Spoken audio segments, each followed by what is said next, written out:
وفاء مكي بالنيو لوك الجديد بعد الانهيار والعياط وانها ما كانتش لاقيه تاكل، بقت دلوقتي في فلوس وبتعمل عمليات تكميم. تعالوا نعرف التفاصيل مع بعض في فيديو النهارده.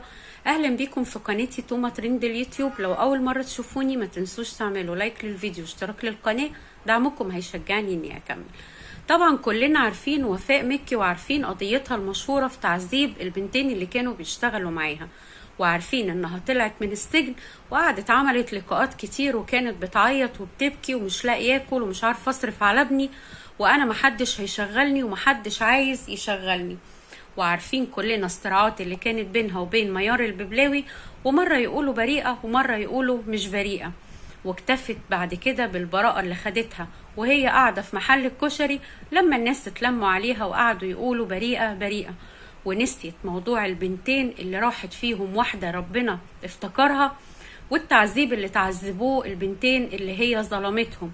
وطالعة دلوقتي بنيو لوك جديد، خاسة وعاملة شعرها وعاملة ميك اب وعندها استعداد ان هي تعمل اي ادوار واي اعلانات تقابلها واي اعلانات تجيلها، ونفسها تمثل مع محمد رمضان ومع تامر حسني. وكل الظلم اتنسى والقهرة اتنست وسنين العذاب اتنست، ودلوقتي بقى في فلوس ولاقية تاكل ولاقية تعمل عمليات.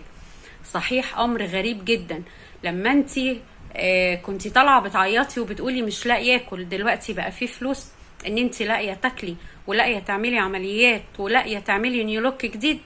دلوقتي نسيتي القهرة والظلم وسنين عمرك اللي راحت هدر على كلامك، لان انتي مش بريئة، انتي مش مظلومة، انتي ذنب البنتين دول في رقبتك العمر كله.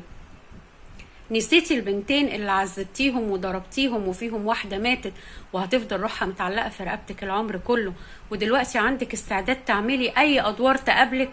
صحيح البني ادم ما بيتعلمش وما بيفهمش حكم ربنا من الابتلاءات اللي بيتحط فيها والتجارب اللي بيتحط فيها، وسط ما يعلم بيه الا ربنا.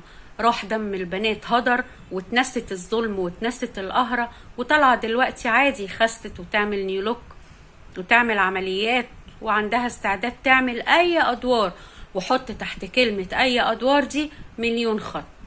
الله المستعان على ده وسط، وربنا يرحمنا برحمته. لو وصلتم معايا لحد هنا ما تنسوش تعملوا لايك للفيديو واشتراك للقناة، دعمكم هيشجعني اني اكمل. واستنوني في فيديو جديد مع توما ترند اليوتيوب.